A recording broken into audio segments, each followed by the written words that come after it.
नमस्कार दोस्तों, मैं सत्यम स्वागत करता हूं आपके अपने यूट्यूब चैनल डिलीजेंट एस्पिरेंट में।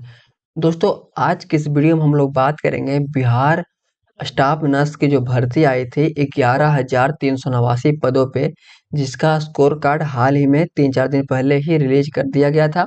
और जैसा कि आप लोगों को मालूम होगा कि स्कोर कार्ड रिलीज होने के हफ्ता 2 हफ्ता या एक माह के भीतर जो है वो रिजल्ट पब्लिश कर दिया जाता है आयोग के द्वारा।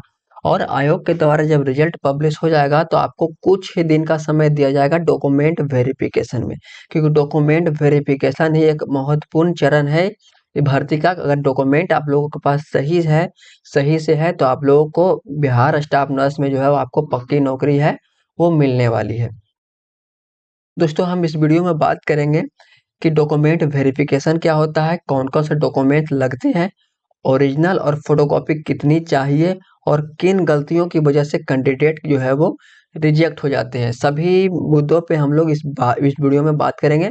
वीडियो को लास्ट तक बने रहिएगा। अगर वीडियो पसंद आएगा तो वीडियो को लाइक कीजिएगा, मेरे चैनल को सब्सक्राइब भी कीजिएगा और अपने यार दोस्तों को भी शेयर कीजिएगा जिन्हें ये प्रॉब्लम है, जिन्हें ये समस्या हो रही है कि कौन कौन से डॉक्यूमेंट्स लगते हैं। तो आप लोग अपने फ्रेंड को भी शेयर कीजिएगा। दोस्तों, चलिए वीडियो को हम लोग शुरू करते हैं।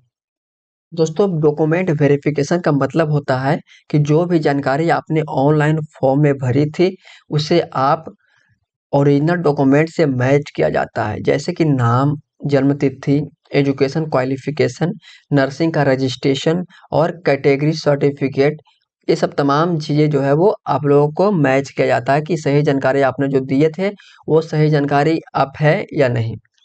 दोस्तों, अगर इनमें से किसी में भी गड़बड़ी पाई जाती है तो आपको जो है सिलेक्शन से रोक दिया जाता है। इसलिए डॉक्यूमेंट वेरिफिकेशन को कभी भी हल्के में बिल्कुल मत लीजिएगा। दोस्तों, बात करते हैं कि कौन कौन से डॉक्यूमेंट जो है वो जरूरी होता है। सबसे पहले बात करते हैं डॉक्यूमेंट वेरिफिकेशन का। पहला डॉक्यूमेंट जो है वो एडमिट कार्ड या कॉल लेटर है। जैसा कि आप लोगों को ज्ञात होगा कि जब भी डॉक्यूमेंट वेरिफिकेशन होता है तो उसके लिए एडमिट कार्ड या कॉल लेटर जो है वो आयोग के द्वारा जारी किया जाता है। तो उसके एडमिट कार्ड या कॉल लेटर को प्रिंट आउट करा लीजिएगा। कम से कम 1 से 2 प्रति जो है वो प्रिंट आउट अपने पास इसका रख लीजिएगा। और दोस्तों, उसके बाद जो है वो अगर आप मैट्रिक किए हैं तो मैट्रिक का जो मार्कशीट और सर्टिफिकेट ये भी अपने पास रखिएगा, कम से कम 2 कॉपी, और ओरिजिनल और प्लस में फोटोकॉपी दोनों रखिएगा। ठीक है दोस्तों। अब बात करते हैं कि मैट्रिक को राज्य के किसी बोर्ड से करते हैं, ठीक है दोस्तों, तो उन लोग का मार्कशीट और सर्टिफिकेट दोनों अलग अलग होता है। और कोई कोई विद्यार्थी क्या होते हैं कि वो मैट्रिक करते हैं वो सीबीएसई बोर्ड से करते हैं, उन लोग का मार्कशीट और सर्टिफिकेट दोनों एक ही होता है। तो ये बात आप लोग ध्यान रखिएगा कि मार्कशीट और सर्टिफिकेट अगर सीबीएसई वाले हैं तो दोनों का जो मार्कशीट है, सर्टिफिकेट, तो एक ही होता है, उसका सर्टिफिकेट नहीं होता है। तो ये बात आप लोग ध्यान से निकाल दीजिएगा, क्योंकि ये जो जानकारी था वो बहुत ही महत्वपूर्ण था, क्योंकि बहुत सारे छात्र जो हैं वो परेशान हो जाते हैं और वीडियो कहीं पे मिलता नहीं है, तो इसलिए हम लोग यहीं पे मेंशन कर दिए दोस्तों। अगर हम बात करते हैं तीसरा डॉक्यूमेंट में, जो है इंटरमीडिएट का यानी कि 12th का जो मार्कशीट है और उसका सर्टिफिकेट, दोनों ओरिजिनल और प्लस में 2 या 2 से अधिक प्रति जो है वो आप लोग प्रिंट आउट कर लीजिएगा। ठीक है दोस्तों। अब हम बात करते हैं कि अगर आप नर्सिंग सर्टिफिकेट है आपके पास तो नर्सिंग सर्टिफिकेट जो है वो साथ में 2 फोटोकॉपी और प्लस में इसका ओरिजिनल साथ में ही रखिएगा। सारा डॉक्यूमेंट का जो ओरिजिनल साथ में रखिएगा, उसके 2-2 प्रति जो है वो अपने पास रखिएगा। ठीक है दोस्तों। अगर आप सेमेस्टर वाइज एग्जाम हुआ था तो उसका मार्कशीट रखिएगा। अगर आप लोग नर्सिंग काउंसिल सर्टिफिकेट मिला है तो सर्टिफिकेट रखिए। अगर सर्टिफिकेट नहीं मिला है तो आप उसके जगह पे प्रोविजनल सर्टिफिकेट भी लगा सकते हैं।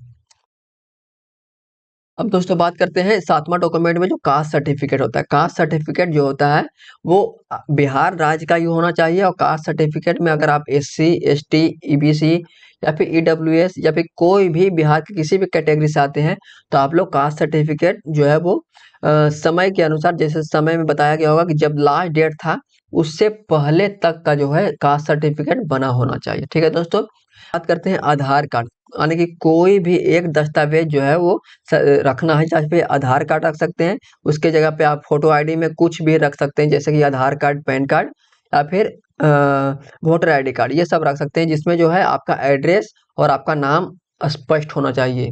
जो वही नाम होना चाहिए जो आप फॉर्म अप्लाई करते वक्त भरे होंगे। ठीक है दोस्तों। अब बात करते हैं नौमा जो है वो एक्सपीरियंस सर्टिफिकेट, अगर आप लोग कहीं से नर्सिंग का एक्सपीरियंस लिए हैं तो उसका सर्टिफिकेट भी अपने पास रखिएगा। उसके सभी का दो दो प्रति फोटोकॉपी और साथ में जो है वो उसका ओरिजिनल सर्टिफिकेट हमेशा पास में रखिएगा। अब जान लेते हैं वो गलतियां जिसकी वजह से कैंडिडेट जो है वो दुविधा में फंस जाते हैं। दोस्तों सबसे पहले बात करते हैं नाम की स्पेलिंग जो है अलग होना। अगर दोस्तों आप लोगों के सर्टिफिकेट में कहीं पे भी नाम के स्पेलिंग में कहीं त्रुटि है या फिर फॉर्म भरते वक्त से कहीं नाम में त्रुटि कर दिए हैं तो उसे समय रहते हुए सुधरवा लीजिएगा। अगर आप लोग फॉर्म भरते वक्त नाम में त्रुटि आ गया है यानी कि साइबर कैफे वाला या फिर खुद से जब फॉर्म भरे थे उसी समय आपका नाम में गड़बड़ी आ गया, गड़बड़ी से गड़बड़ कर दिए हैं, तो उसपे क्या कीजिएगा आप लोग एफिडेविट बनवा लीजिएगा और एफिडेविट का भी अपने पास रखिएगा। ठीक है दोस्तों, अब बात करते हैं कि नर्सिंग का रजिस्ट्रेशन एक्सपायर होना। अगर आप लोग का नर्सिंग का रजिस्ट्रेशन एक्सपायर हो गया है तो उसे भी आप लोग रिन्यू करवा लीजिएगा। ओरिजिनल डॉक्यूमेंट न ले जाना। किस कभी कभी क्या होता है कि बहुत सारे छात्र क्या होते हैं कि इन सभी दस्तावेज का जो फोटोकॉपी ले चल जाते हैं लेकिन इसका ओरिजिनल जो है वो सर्टिफिकेट नहीं ले जाते हैं। तो इसके कारण क्या है आप दुविधा में फंस सकते हैं।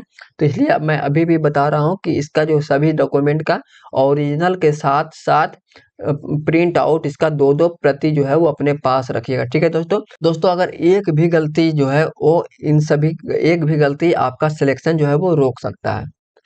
और दोस्तों बात करते हैं सभी डॉक्यूमेंट को एक फाइल में जो है सीरियल वाइज रखिएगा। पहले मैट्रिक का फिर इंटर का, फिर जैसे जैसे आप लोग पढ़ाई किए होंगे जैसे मैट्रिक इंटर फिर नर्सिंग किए होंगे तो नर्सिंग का ऐसे संलग्न कर लीजिएगा, एक साथ एकत्रित कर लीजिएगा। ठीक है दोस्तों, अब बात करते हैं कि एक साथ जब डॉक्यूमेंट को एकत्रित कर रहे हैं तो फोटोकॉपी वाला अलग रखिएगा और ओरिजिनल वाला तो बिल्कुल अलग रखिएगा, दोनों को अलग अलग रखिएगा।